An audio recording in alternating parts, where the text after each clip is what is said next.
Welcome to the woods. And no, I'm not invisible, but for this video I'm going to be reading some notes. So to save you looking at the top of my bald head every 10 seconds, I'm going to sit to the side and allow you a view of where I live, or part of it. Now, I've covered a lot of the information in this video in previous videos, but it looks like what we've been through in the last year and a half, nearly 2 years, is kind of coming to a head. So I thought I would tie together some of the information I've given you before, give you my insight on why I think things are happening the way they're happening, what's likely to happen in the future, and I'll cap it all off by giving you some examples of things you can do which will maybe make things better for you. So most of you know I live in the woods in a cabin that I built. I live off grid, so I'm not tied to the electricity grid, I'm not tied to the water grid, I'm not tied to the gas grid. And I chose to live this way, this lifestyle, because it suited me. Because I had become disenfranchised with the system as a whole.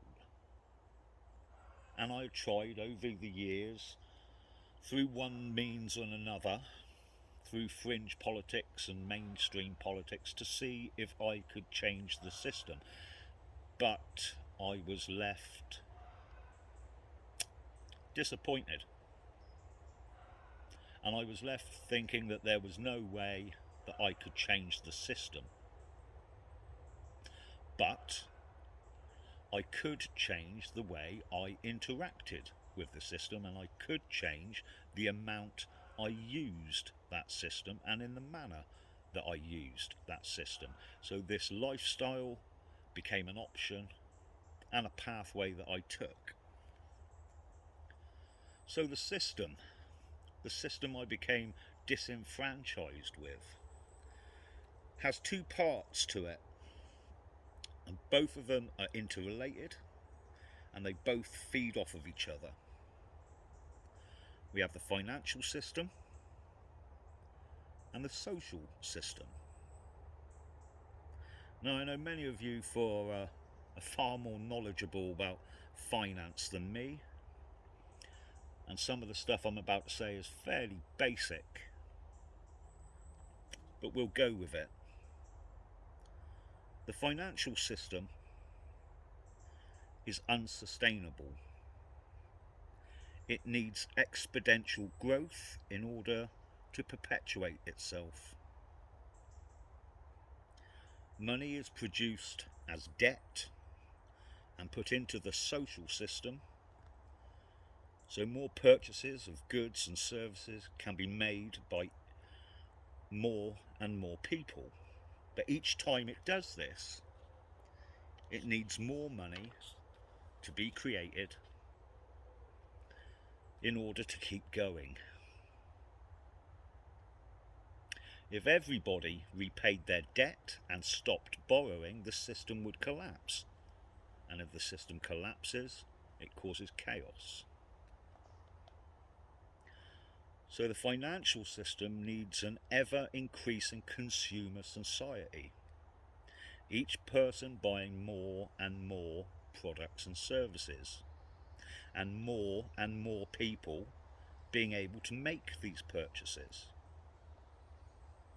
And this is why we see products being produced that last a year. The phone you're using, the clothes you're wearing. It's a driving factor behind mass migration from third world countries to the more affluent Western societies. Moving a person from Africa to Berlin increases their consumerism by up to 80%. It's a driving force behind the destruction of Christianity and organised religion. It's really not good for consumerism to have a powerful organisation that preaches the exact opposite. It's a driving force behind individualism. You're told not to think of yourself as part of a group. Don't work together. You all need your own stuff. You don't need one TV in a family home. You're all individuals. You all need your own TV in your own room. It's behind the subscription services that we see more and more of every day. No paying for something once. Now you have to pay every month. Forever. A never-ending consumerism. And all of this, you're told, is good and healthy. And it's the way forward. And all in order to prop up an unsustainable financial system. Here's the problem. The consumerism that they've built up in order to save the financial system is of itself unsustainable. You see, everything we make, everything we eat, everything we wear, everything we use is either dug out of or chipped off of the planet we inhabit. And eventually, we're going to run out.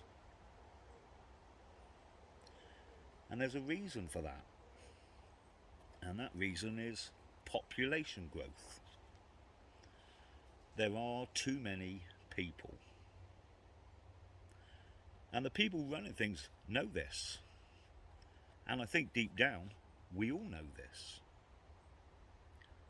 So what do? What do these elites do when they recognise that both systems that have allowed them such a privileged life are unsustainable? Well, they design a new system, which is kind of where we are now. You see, the new system has already been designed. They had a choice. They could reduce the population, or they could reduce consumerism. And either one of those would have collapsed the financial system. So slowly, they've positioned themselves as the leaders, the CEOs, the owners, the operators of organisations and corporations that will control the raw resources, the land, the sea, the air. And now they're even branching out into space, where once these things belonged to no one, eventually they became under the control of nations who used these resources for the good of their people. And soon they will be the sole property of a new elite. An elite that is, at this moment, consolidating its power base. It understands that if it's going to take away the people's possibility of advancement through the current system of financial accumulation,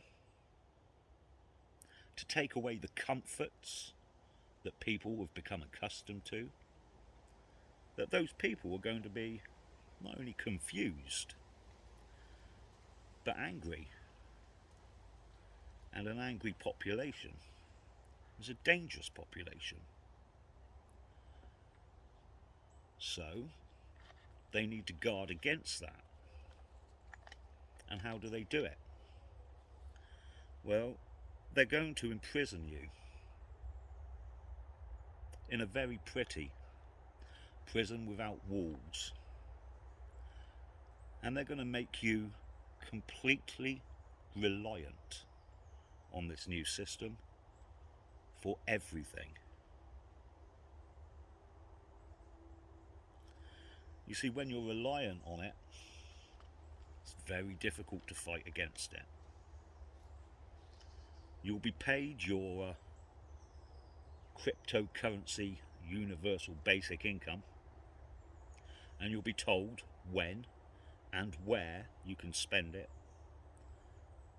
You'll be allocated a period of time where you can holiday in a carbon neutral camp close by to the mega city you now live in. Transport within the city will be free, so there'll be no need for you to own a car. And even if you did, you wouldn't be able to run it. Petrol and diesel will be long gone, and the electric car, well, there's no infrastructure for that, and you probably won't be allowed to leave the city anyway. Your entertainment will be generated via the corporate-owned internet. There'll be no cinema, no nightclubs, and no concerts, because those things contain too many people in close proximity, too many germs. It'd be unsafe. Slowly, birth rates will start to go down, maybe through sterilisation, maybe through propaganda, the shaming of those that have more than one child. Maybe there'll be incentives and benefits for those that have no children. Now, don't get me wrong, I don't believe that the people that are that are doing this are evil, or I don't believe they think they're evil. They honestly think this is the way forward, and as it's them at the top, it's only right that they design it, and it's only right that they stay at the top.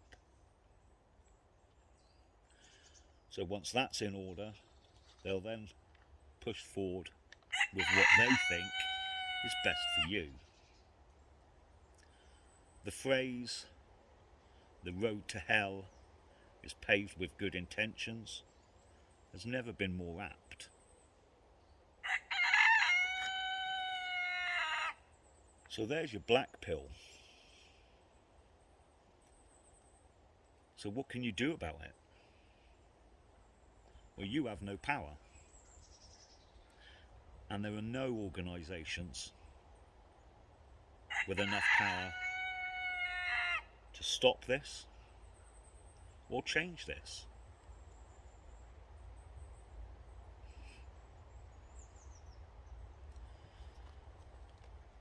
This new system is going to go ahead, and they're quite prepared for assault, pushback, revolution, conflict. For all of those things, they have a plan. They have 100 plans, and they have the power. But there is nothing they can do if you stop and walk away. If you decide to just not take part. And I've said it 100 times, and I mentioned it a minute ago. It's the same with the old system as it will be with this new one.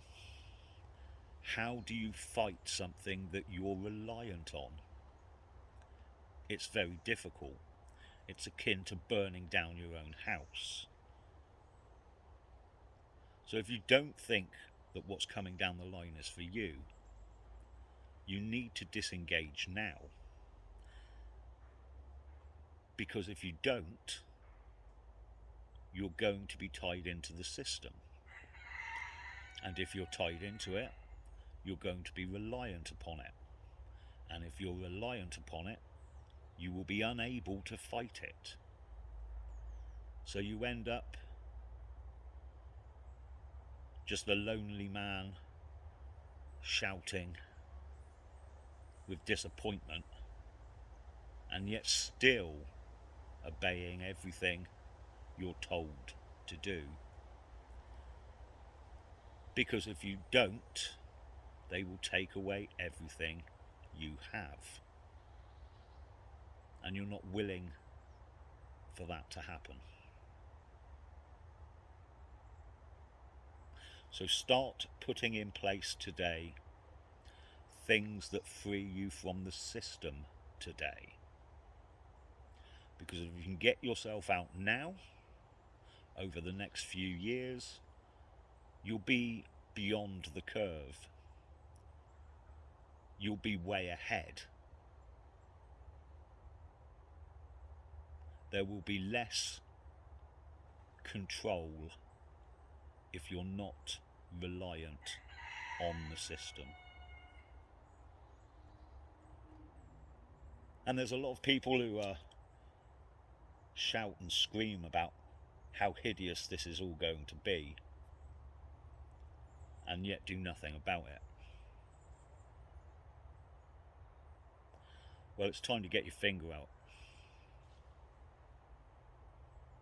Speak to you later, people.